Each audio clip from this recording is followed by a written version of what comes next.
Kalau hatimu sempit sesempit gelas ini, maka masalah sekecil apapun akan selalu menghadirkan kesulitan seperti engkau menelan garam tadi. Kalau ada yang sedang merasakan itu, yakinlah kata Allah, pada saat itu sesungguhnya Allah sedang mengangkat derajatnya dan meningkatkan kualitas hidupnya untuk mencapai sesuatu yang istimewa yang belum pernah diraihnya. Saya pasti bisa menjalaninya. Mustahil saya diuji kalau nggak mampu menjalaninya. Selanjutnya, biarkan Allah menetapkan apa yang menjadi bagian dari maslahat kehidupan kita.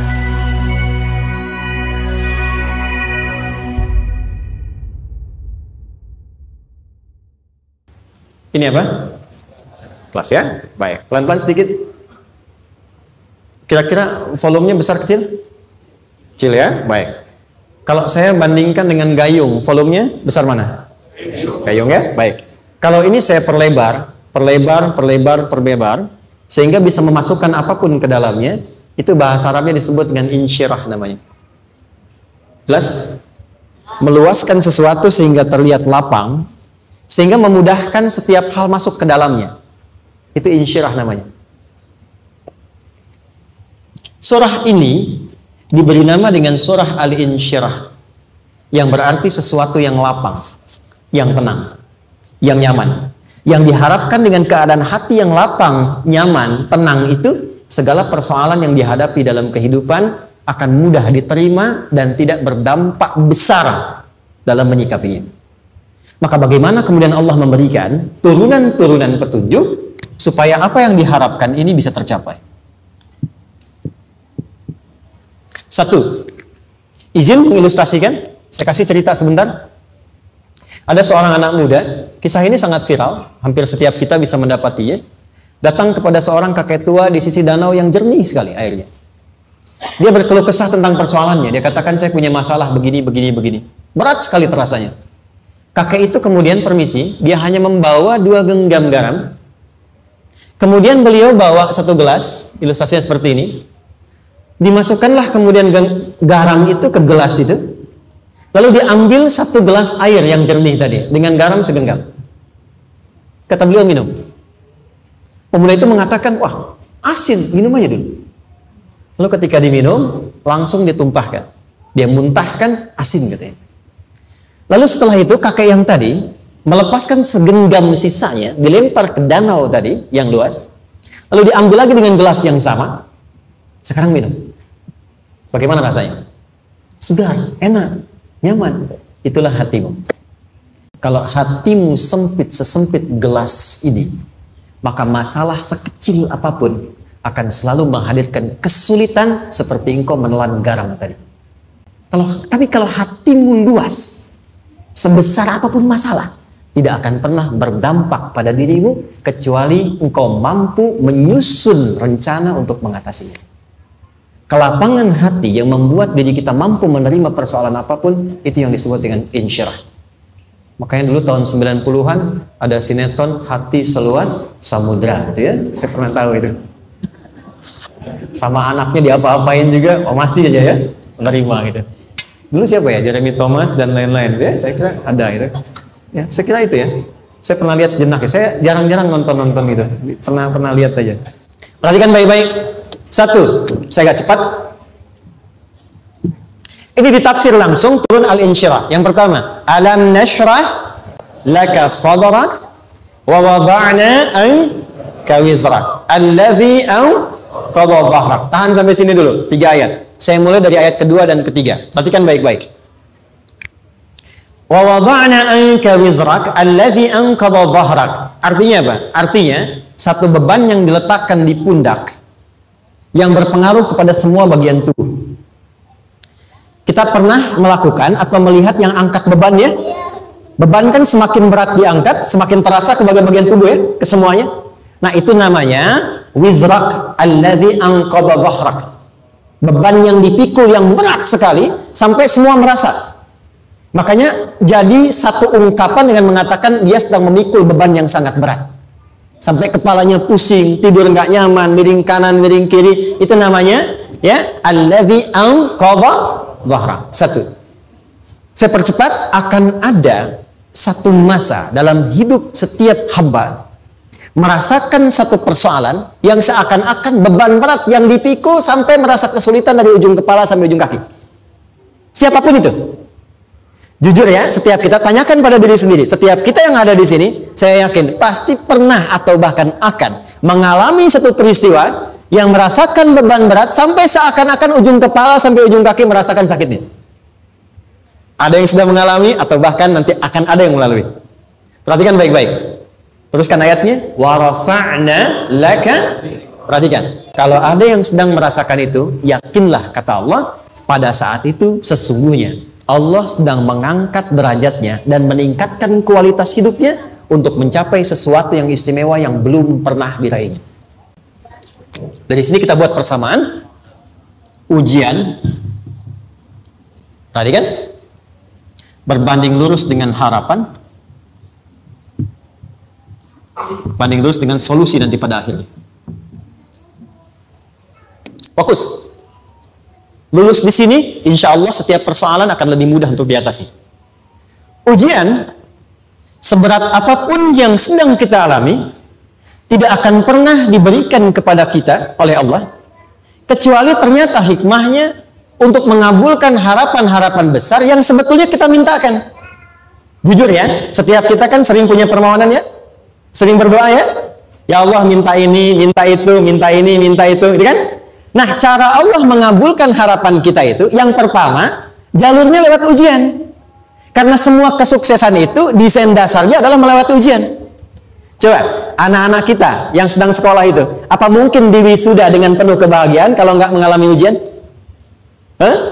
Lewat ujian dulu kan? Dia belajar dulu, ujian dulu, ngatasin soal dulu, lulus, baru wisuda. Apakah mungkin akan dapat IPK 4 yang diharapkan kalau tidak mengalami ujian? Belajar dulu, ya kan? Ada waktu, sempat dia bangun malam, siang, dan seterusnya, belajar, keringat, dan sebagainya, baru bahagia kan? Dan ternyata belajar itu untuk diwisuda. Sebab kalau kita tidak belajar, mustahil dapat wisuda. Kalau tidak lewat ujian, mustahil dapat ijazah. Karena ternyata harapan itu, hukum dasarnya dalam berkehidupan, bisa diraih dengan melewati ujian. Ini poinnya. Jadi mohon, kalau sedang mengalami sebuah peristiwa, dan kita harus menghadapi itu, coba renungkan. Sebetulnya pernah berdoa apa sampai kita mengalami itu, sehingga dengan jalan itulah sebetulnya Allah ingin mengabulkan harapan yang dulu pernah kita mintakan. Jelas? Oke, satu. Yuk turunkan rumus ya pelan-pelan. Quran surah kedua ayat 286. Ini kesini dulu, baru nanti kita balik lagi. 2 Al-Baqarah ayat 286. La yukallifullahu nafsan illa usaha. Tahan sampai sini. Lihat baik-baik. Hukum yang pertama. Hukum pertama. Allah tidak mungkin menguji seorang hamba di luar batas kemampuannya. Di kaidah yang pertama tadi, kalau kita sedang diuji, sebetulnya ada harapan dan doa yang pernah kita mohonkan, dan Allah ingin mengabulkan itu, jalan pertama adalah ujian. Tapi adilnya Allah, tidak akan pernah kita diuji, kecuali sesuai dengan kemampuan kita. Jadi kalau nggak mampu, nggak mungkin diberikan ujian. Ingat ya, kalau tidak mampu, tidak mungkin diberikan ujian. Artinya, harapan yang kita mohonkan pun akan sesuai dengan kemampuan kita. Jadi kalau kita minta sesuatu nggak mungkin bisa menggunakannya, nggak akan dikasih. Nah, balik ke sini untuk memberikan ketenangan kepada hati kita. Kalau sedang menerima persoalan, setelah kita mengatakan, oh ini mungkin ada harapan yang ingin saya dapatkan, jalannya lewat sini. Untuk memberikan ketenangan kepada hati, begitu persoalannya tiba, langsung katakan pada diri kita, saya pasti bisa menjalaninya. Mustahil saya diuji kalau nggak mampu menjalaninya. Itu bahasa singkatnya. Ingat ya, kalau ingin mudah menyelesaikan persoalan, kata Quran, setiap ada ujian, langsung katakan pada hati kita, insya Allah bisa. Nggak mungkin saya diuji kalau saya nggak sanggup. Jelas? Dan tanamkan itu pada hati yang paling dalam. Ini nggak mudah. Kalau cuma disimpan di pikiran, jadi beban. Tapi kalau Anda tanamkan dalam hati, seberat apapun masalahnya, pasti saya sanggup, pasti saya bisa. Pernah lihat dulu ada acara 90-an Benteng Hattori? Benteng Takeshi ya? Takeshi ya, gitu kan artinya kan bisa jawab ya. Tahu Ninja Hattori mendaki gunung lewati lembah ya tahu ya. Son Goku songgohan apa? Saya tahu itu. Son Goku Kamehameha Piccolo itu yang nulisnya Suzuki Watanabe saya tahu itu. Benteng Hattori balik lagi ya. Benteng Takeshi ya. Puncaknya kan main pakai itu kan, pakai tanknya dan sebagainya. Tapi pernah ingat gak satu episodenya itu? Begitu akan bertarung, kan selalu ada motivator di sampingnya itu mengatakan, ayo kamu bisa, gitu kan? Wah namanya. Dia nggak ngaji Quran tuh, kita punya ayatnya. Pernah nggak? Buka lagi ya dulu ya. Oke. Korea, kenapa bisa nyusul Jepang?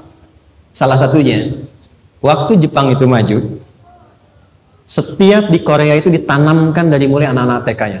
Kita harus lebih daripada Jepang. Sejak anak-anaknya TK. Itu ditanamkan betul. Kita bisa, kita dari TK.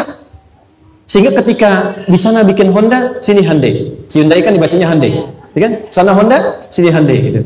Di apapun yang dibuat Jepang, Korea harus lebih unggul. Itu ditanamkan dari awal. Bisa. Kita itu sekarang punya ayatnya. Jadi kalau sedang punya masalah seberat apapun, katakan pada diri kita, insya Allah bisa. Gak mungkin diuji kalau nggak salah. Bisa insya Allah. Bisa. Kenapa mah? Bisa. Jelas? Oke. Sudah di situ teruskan. Lanjutkan. Warafa'na laka dzikra. Teruskan. Fa inna ma'al usri. Ini poin terbesarnya. Fa inna ma'al usri yusra. Fa huruf yang menunjukkan sesuatu berlangsung dengan cepat.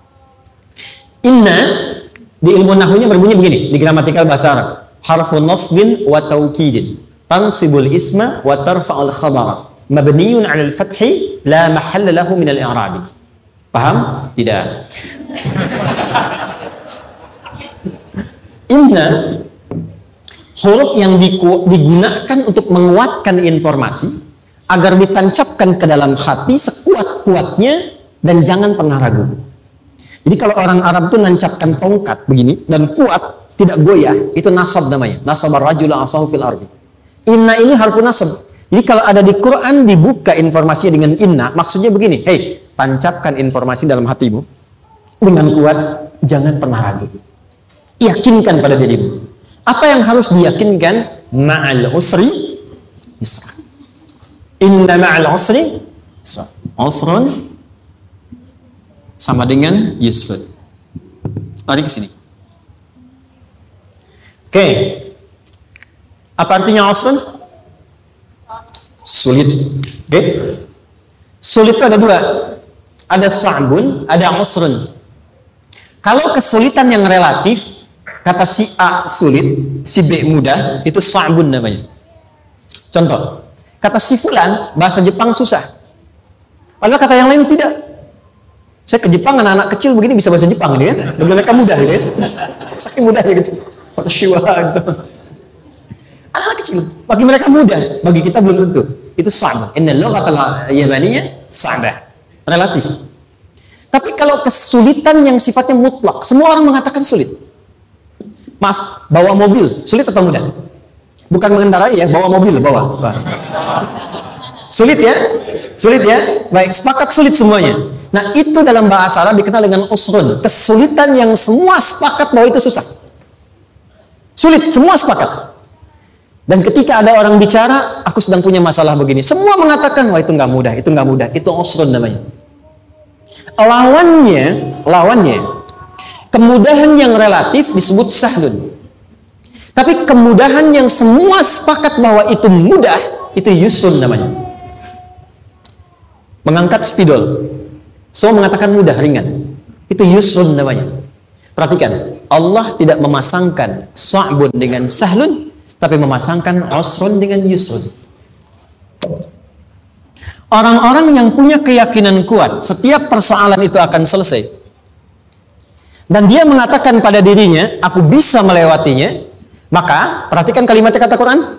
Inna ma'al usri yusran. Sesulit apapun masalah yang sedang dia alami, maka Allah akan datangkan solusi semudah-mudahnya yang bisa dia nikmati. Dengan kata lain, kalau kita bawa ke bahasa psikologi, kalau sedang menghadapi persoalan seberat apapun, selain kita mengatakan, ini pasti bisa saya lalui, saya insya Allah sanggup mengatasinya, katakan pada diri kita, ini pasti selesai. Pasti ada solusinya, pasti mudah. Katakan, walaupun memang solusinya belum datang, tapi tenangkan pada diri kita dengan mengatakan, inna ma'al usri yusra. Bahasa psikologinya, katakan pada diri kita, ini pasti selesai. Gak mungkin gak selesai, pasti ada solusinya, pasti mudah. Itu lebih memberikan harapan pada diri kita untuk menuntaskan persoalan dibandingkan dengan meratapinya. Jelas? Teruskan. Fa inna ma'al usri. Kalau masih ragu kata Allah, katakan lagi sekali lagi. Sampai hati kita merasa nyaman. Jadi kalau sedang punya persoalan seberat apapun, tanamkan pada diri kita, pasti selesai. Belum nampak, insya Allah pasti selesai. Gak mungkin diuji kalau gak ada solusi. Itu lebih memberikan harapan. Setelah itu, fa'idha faraghta, mitigasi masalahnya, mitigasi persoalannya, tuliskan ini masalahnya apa, rumah tangga apa saja, misalnya dia ada suami, ada istri, ada anak-anak, masalah ada di mana. Kadang-kadang benangnya jadi kusut karena satu-satu nggak segera diselesaikan. Maka kata Al-Quran, fa'idha faraghta, satu-satu mitigasi dulu. Satu masalah di sini, lihat di suami, lihat di istri. Kalau pekerjaan, masalahnya apa, sebelum bercabang kemana-mana, petakan. Apakah rekanannya? Apakah relasinya? Apakah kemampuannya? Apakah manajerialnya? Apakah marketingnya? Mitigasi, kotaki semua, selesaikan satu-satu. Setelah itu, apa yang dilakukan? Wa ila rabbika, tawakal sepenuhnya kepada Allah untuk menentukan hasilnya. Tawakal itu yang paling mahal.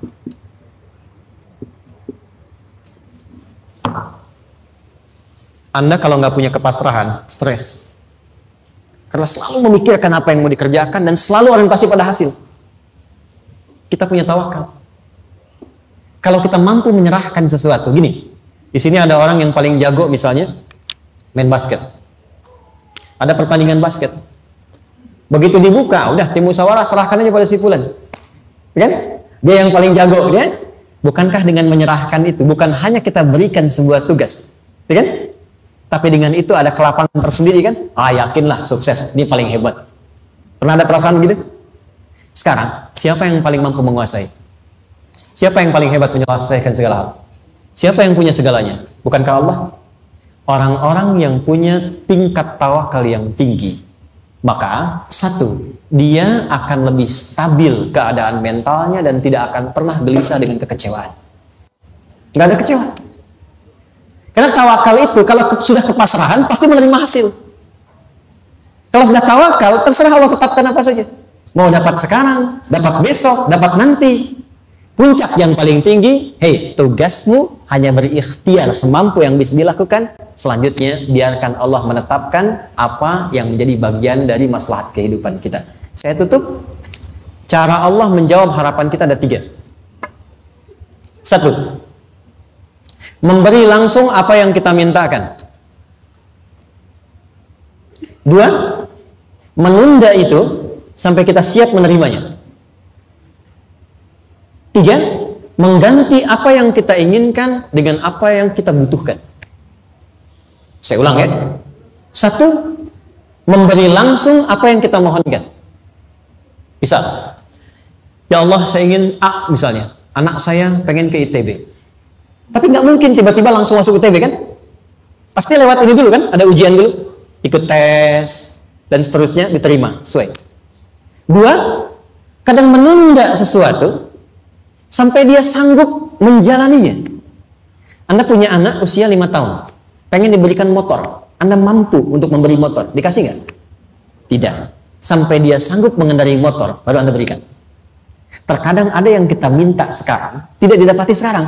Tapi ternyata tahun depan kita dapat. Kita harus sadar bahwa anugerah yang kita dapatkan tahun depan itu sebetulnya adalah hasil doa kita di tahun ini. Pernah dengar nggak kisah viral? Nabi itu berdoa, baru dikabulkan setahun setengah. Setahun 6 bulan. Padahal itu Nabi loh. Kiblat pertama kita kemana? Palestina kan? Baitul Maqdis kan? Nabi berdoa, mohon terus nengok ke langit. Al-Baqarah 144, minta, jawabannya turun setelah setahun setengah, setahun 6 bulan. Ada yang mengatakan di tafsir setahun 8 bulan, baru dikabulkan setelah setahun setengah. Padahal kurang soleh apa Nabi? Nabinya siap, mungkin umatnya yang belum siap. Nabinya siap, tapi ada tantangan di masyarakat yang tidak mudah, yang mungkin bisa meruntuhkan dakwah. Baru dikabulkan 1,5 tahun. Ketika semua umatnya sudah bisa siap menerima itu. Boleh jadi, apa yang diminta orang tua sekarang, terkabulnya mungkin belasan puluhan tahun pada anaknya yang nomor sekian. Tahu Imam Syafi'i? Imam Syafi'i itu kan nama aslinya Muhammad. Bapaknya Idris. Kakek yang ke atas, yang ketiga namanya Syafi'i. Kenapa disebut Imam Syafi'i? Dinisbatkan pada kakek yang ke atasnya. Ternyata kakeknya ini seorang ulama besar, saleh, memohon kepada Allah. Setiap di keturunannya ada yang bisa menggantikan lebih soleh, lebih baik lagi. Ternyata yang didapatkan bukan dari anaknya, tapi generasi keturunan yang kesekian. Anda belum sekarang bisa hafal Quran. Misalnya, Anda bermohon, berdoa, boleh jadi yang hafal, mungkin bukan di anak, bisa di cucu, bisa di bagian keluarga yang lain. Maka, terkadang tawakal itu tidak hanya memberikan hasil yang cepat, tapi memberikan keindahan yang terasa tertunda, tapi melengkapi kebahagiaan yang dirasakan. Penutupnya, boleh jadi minta ke ITB, diterimanya di Unpad. Minta motor, dapatnya mobil, kalau itu senang, luar biasa. Minta mobil, dapatnya motor, kan? Ternyata, kadang-kadang di sini yang terakhir, saya tutup, Allah mengabulkan apa yang kita butuhkan, bukan apa yang kita inginkan. Anak Anda sakit, dibawa ke dokter. Kata dokter, jangan dulu makan jeruk. Maka Anda pulang, dia minta jeruk. Anda berikan apel. Saya nggak mau apel, mah. Saya pengennya jeruk. Nggak apa-apa, nah. Ini apel rasa jeruk, misalnya kan. Anda berikan. Ternyata apa? Bukan ingin menyakiti dan tidak mengabulkan keinginan anak, tapi lebih memberikan apa yang dia butuh. Kadang-kadang maaf ya, teman-teman mintanya proyek A, udah capek, di situ nggak dapat. Dapatnya di yang lain. Teman-teman, itu Allah berikan sebetulnya hasil ikhtiar Anda yang sebelumnya. Cuma dikasih yang lebih baik yang tidak Anda pernah bayangkan maslahat. Jelas sampai sini?